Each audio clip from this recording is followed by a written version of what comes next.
O assunto de hoje é autocompaixão prática na vida da mulher madura. Então a gente precisa primeiro começar definindo o que é autocompaixão. Autocompaixão é a habilidade de você olhar de forma delicada, amável e gentil para a sua própria vida, avaliando de forma racional as suas emoções e os impactos que essas emoções têm sobre a sua vida, tá?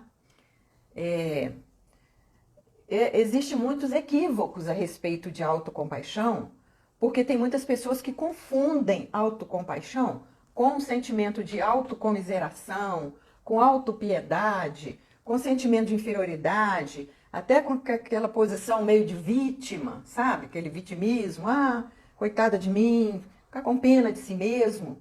Mas não se trata disso, não é nada disso, gente. Isso aí é uma interpretação equivocada que as pessoas têm da autocompaixão, né? Obrigada, Ana Maria, boniteza. Muito obrigada. Então, gente, autocompaixão não é se diminuir, não é se colocar para baixo, não é se inferiorizar, mas é aceitar seus erros, suas vulnerabilidades, seus pontos fracos e seguir em frente, né? Sem se martirizar por causa disso, buscando sempre melhorar, é claro, sempre nessa busca de melhorar, de atingir novos patamares e buscando também encarar desafios, né? Encarar situações novas que nos levem, então, a novos patamares, certo? Então, vou dar aqui alguns exemplos de como a autocompaixão se manifesta na vida de uma mulher madura, por exemplo. Vamos supor que você está com depressão. E aí, a sua psicoterapeuta ou o seu psiquiatra recomendou você fazer atividade física 3 vezes por semana. Porque isso é comum, a atividade física hoje já está comprovado cientificamente que ajuda muito a melhorar a saúde mental. E os psicoterapeutas estão recomendando, e os psiquiatras e outras especialidades médicas também estão recomendando a atividade física. Mas aí, você tem essa recomendação médica e levanta de manhã com um dilema. Seguinte dilema, de um lado, a preguiça. De um lado, uma preguiça, um desânimo de sair de casa, de mudar roupa, de se aprontar. E do outro lado, tem a sua mente que diz, assim, tipo, te autossabotando, né? Tudo bem, se você não for caminhar, vamos supor que é uma caminhada, tudo bem se você não for caminhar, não tem problema. Não tem problema você ficar aí deitada no sofá comendo e vendo TV. Então, assim, a sua emoção da preguiça tá te levando a pensar dessa maneira. Mas você tem a sua mente racional e você sabe também que se você não reagir, os sintomas da depressão poderão piorar. Então, é nessa hora que entra a autocompaixão. Nessa hora, a autocompaixão entra, você pratica a autocompaixão pensando o seguinte: realmente eu não estou legal hoje, eu estou desanimada, mas para o meu próprio bem, eu vou caminhar, nem que seja 15 minutos. Vou me esforçar dentro do meu limite. Então, assim, exatamente o equilíbrio entre esses dois polos. O polo emocional e o polo racional. Ativando o seu lado racional, você diminui a pressão, o som dos seus pensamentos, esses pensamentos sabotadores, né?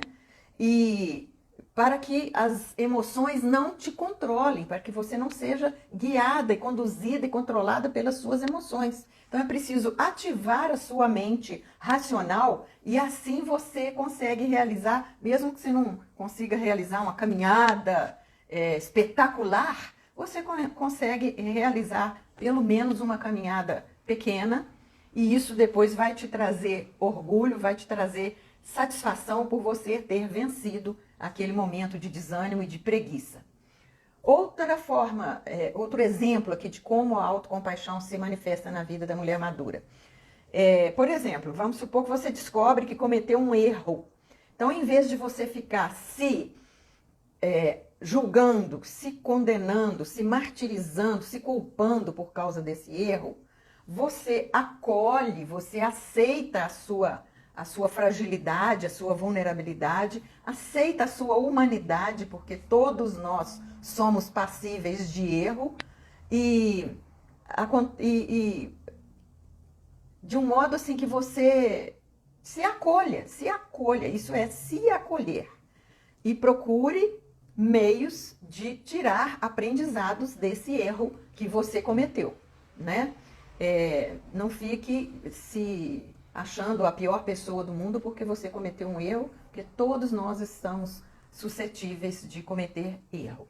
Sabe o que acontece conosco, gente? Dentro da nossa mente tem uma voz interna que muitas vezes ela é muito crítica, altamente crítica.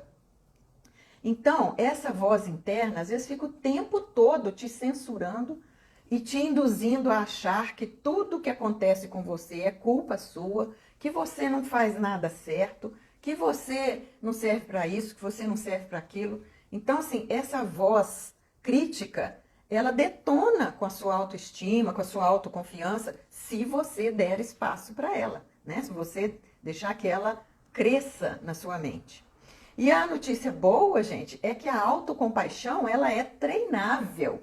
A autocompaixão, ela é treinável, você pode desenvolver a autocompaixão através da prática. Por exemplo, toda vez que você perceber que as emoções negativas estão tomando conta da sua mente, você bota as suas habilidades racionais para funcionar, para poder fazer esse equilíbrio que eu falei para vocês, entre a mente racional e a mente emocional, tá? Então, eu trouxe aqui 4 maneiras, 4 coisas práticas que você pode... Não é coisas práticas, não. Depois eu vou falar das coisas práticas. Aqui são mentalidades, coisas a pensar, ideias que você precisa cultivar na sua mente para poder praticar a autocompaixão. Então, como cultivar a autocompaixão? A primeira ideia que você precisa desenvolver em sua mente, né, que é favorável à prática da autocompaixão, é aceitar que viver envolve riscos de errar, envolve erros. Todo mundo erra muitas vezes na vida, né? Então, seja mais generosa com você mesma.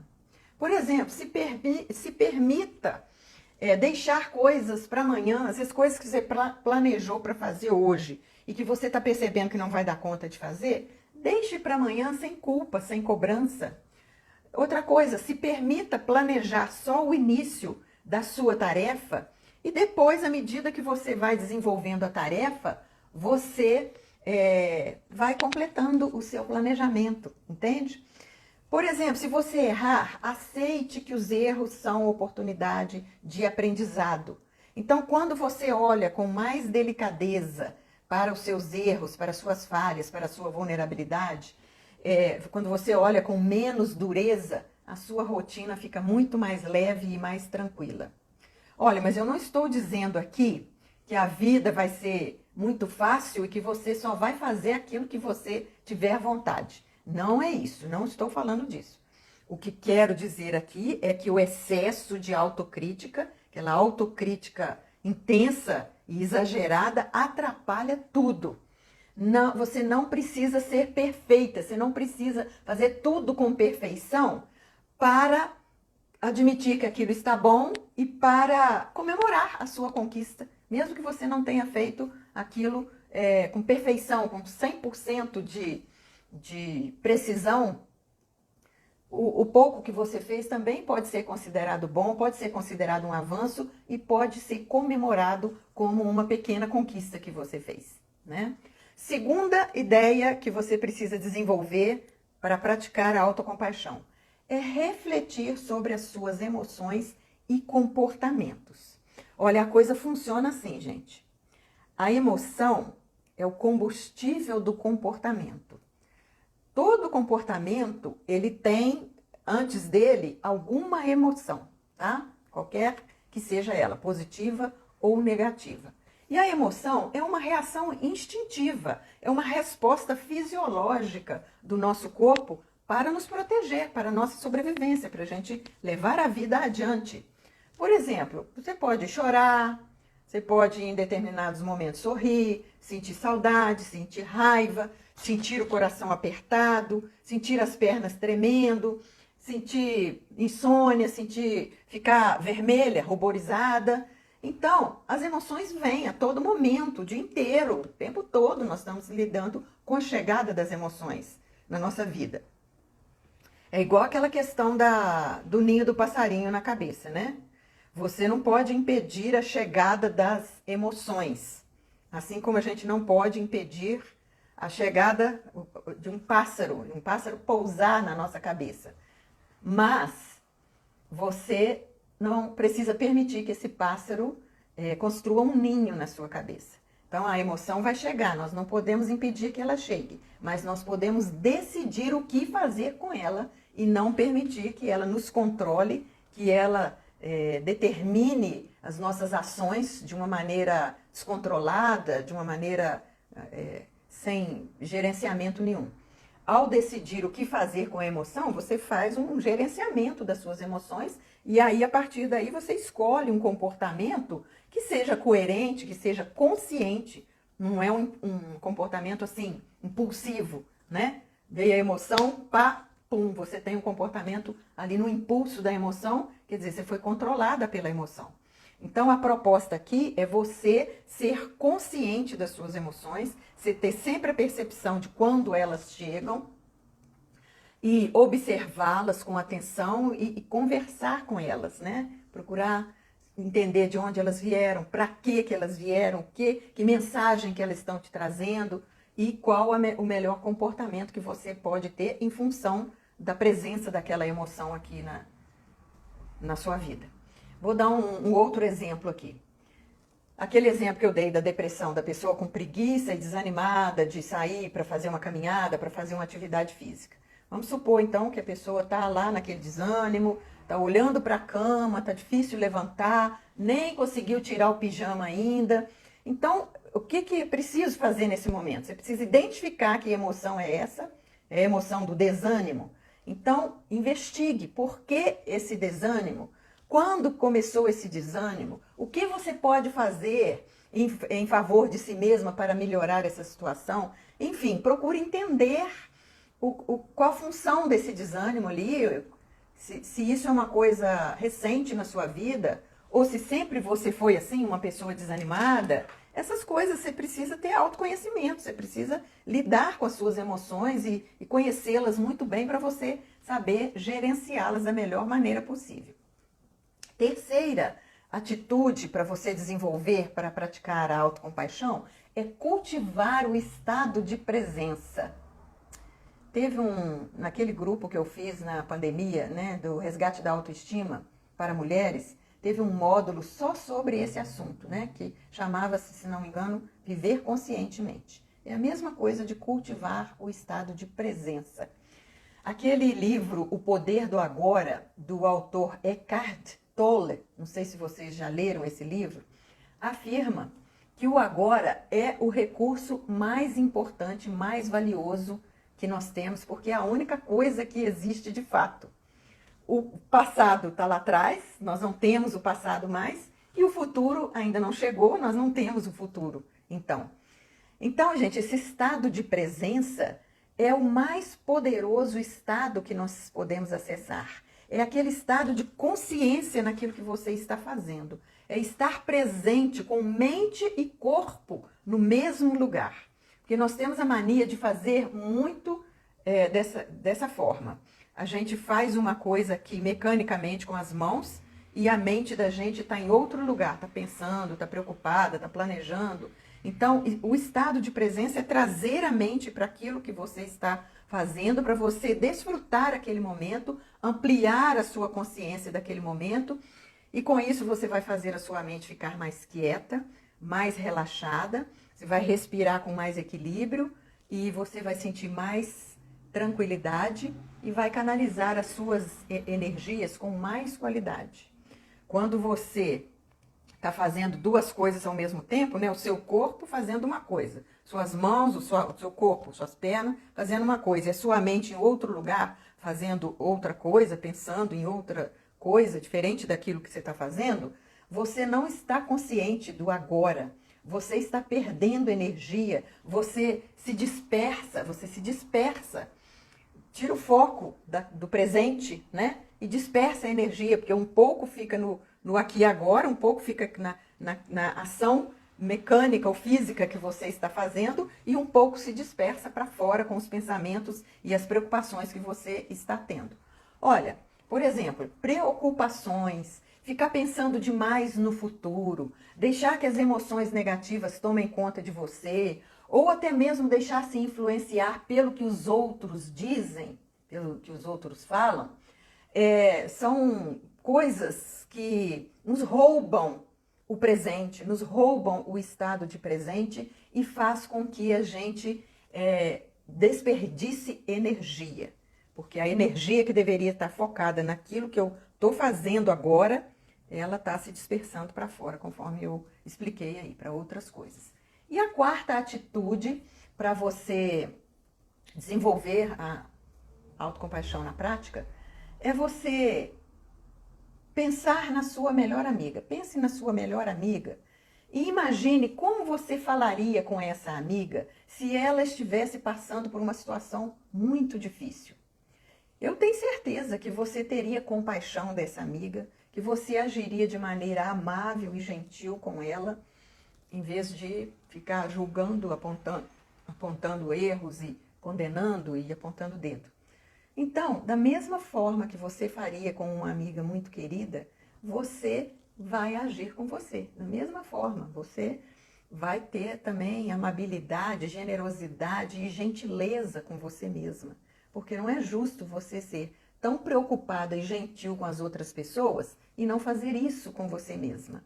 Então, reserve tempo e energia para cuidar de si mesma, assim como você cuida dos outros, tá? Gente, me fala aí, me dá um feedback aí, um retorno. Tá fazendo sentido para vocês? Vocês estão acompanhando a minha linha de raciocínio? Dá um ok aí nos comentários.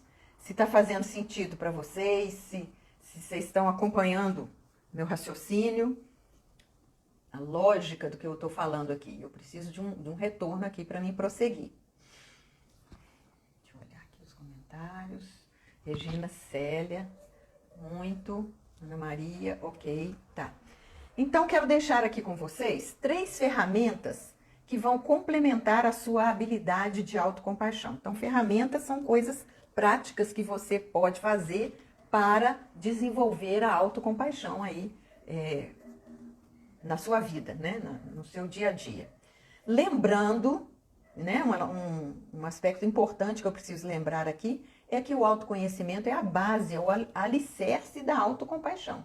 Você não vai conseguir praticar a autocompaixão se você não tiver um bom autoconhecimento, né? Você precisa se conhecer, você precisa olhar para si mesmo, para a sua vida, para a sua existência, para as suas emoções, para os seus pensamentos, sentimentos, para você ter autoconhecimento.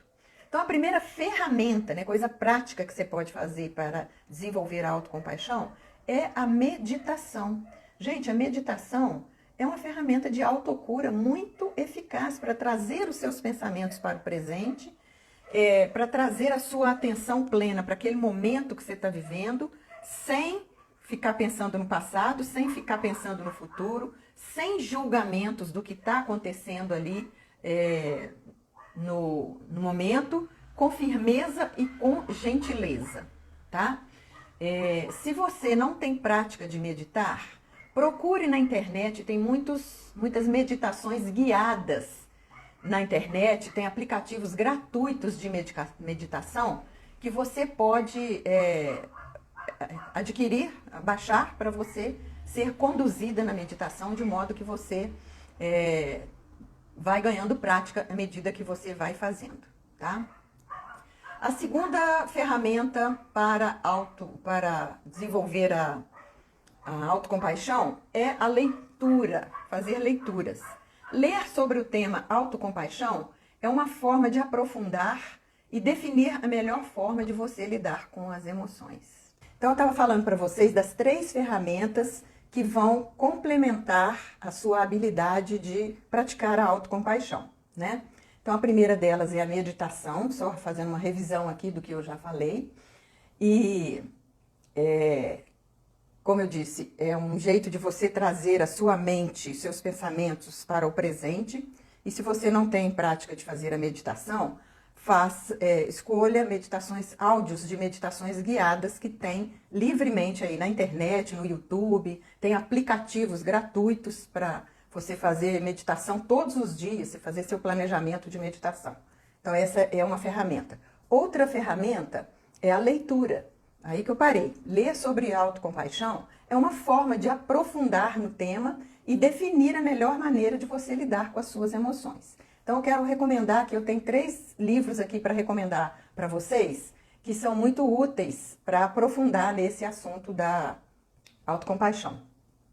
Um deles eu tenho, ó, é esse aqui, ó, A Coragem de Ser Imperfeito, de Brené Brown, é uma mulher.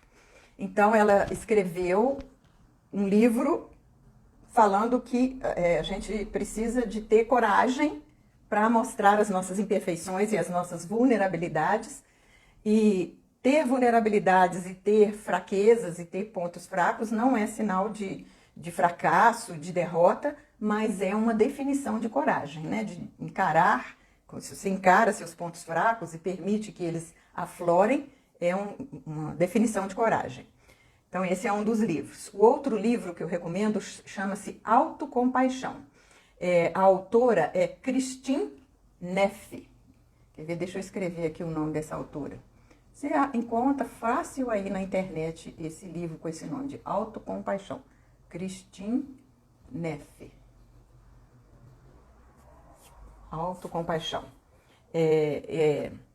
Ela diz assim: pare de se torturar, pare de se julgar, de se autocondenar e deixe a insegurança para trás. A editora desse livro chama Lúcida Letra. Eu nunca tinha visto falar nessa editora. Mas essa autora, Kristin Neff, ela é uma autoridade nesse assunto de autocompaixão. Quando você lê outros autores falando sobre autocompaixão, sempre eles estão se referindo a ela como autoridade nessa área de autocompaixão. E o terceiro livro que eu quero indicar chama Aceitação Radical. Como despertar o amor que cura o medo e a vergonha dentro de nós. E a autora é essa aqui, ó, Tara Brach. Tara Brach. Então esse chama Aceitação Radical, tá? E a editora é Sextante. Então procure ler sobre autocompaixão que você vai se sentir muito melhor consigo mesmo. Você vai ver que todas as pessoas passam por altos e baixos, por problemas como ter vulnerabilidades, ter suas fragilidades, né? Ninguém está isento disso, não. E a terceira ferramenta para você praticar a autocompaixão é a escrita terapêutica. Eu sempre incentivo minhas clientes e alunas, quando eu faço aqueles grupos de mulheres, a praticar a escrita terapêutica. Ter o seu caderninho do autoconhecimento, escrever, quem sabe escrever um diário, isso tudo é muito útil, gente, porque a escrita é uma boa forma de você organizar os seus pensamentos, de você tirar peso da sua mente, de muitos pensamentos, muita coisa que fica circulando na sua mente. Você tira, ao escrever, você tira esse peso da sua mente e passa para o papel, além da vantagem de você poder abrir ali as suas anotações, visualizar e entender melhor as situações e lidar melhor com as situações ali, né?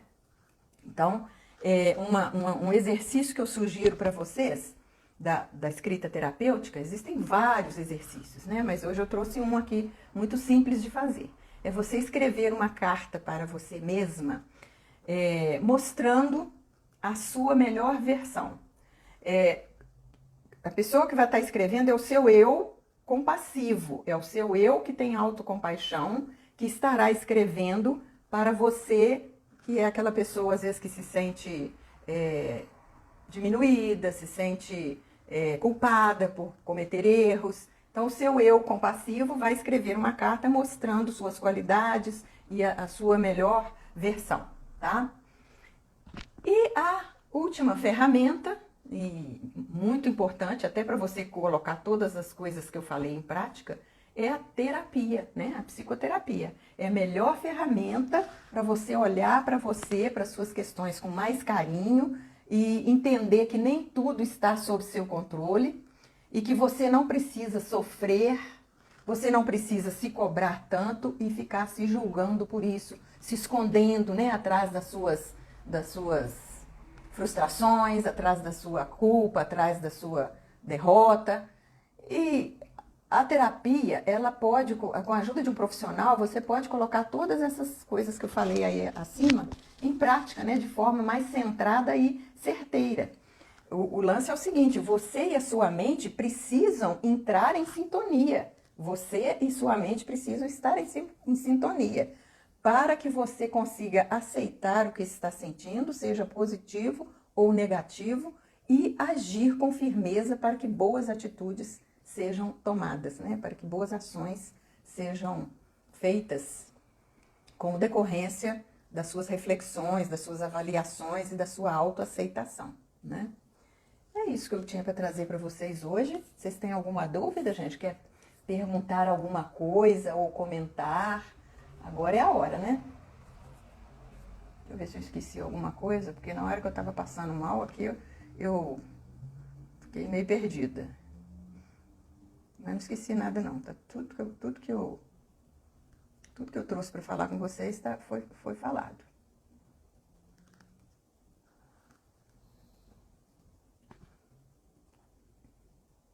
Então é isso, né, gente? Essas coisas acontecem.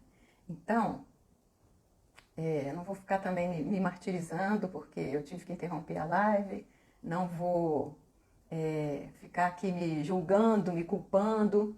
E que bom, Olga, ajuda a gente a olhar para a gente mesmo. Renata Sixio, estamos entendendo bem. Que bom, gente. Então vamos praticar mais a autocompaixão. Oi, Luciana, beijo, saudades, minha amiga. Vamos praticar mais a autocompaixão da mesma forma como a gente pratica com os outros, né? Como a gente tem compaixão das outras pessoas, a mulher tem que sempre ser lembrada de se cuidar, de se autoaceitar, de ter autocompaixão, porque a mulher, ela, como eu já falei aqui, sempre falo, ela foi condicionada, ela foi conduzida e estruturada, educada para cuidar dos outros, para olhar para fora, para olhar para as necessidades dos outros, para olhar para a prioridade do outro.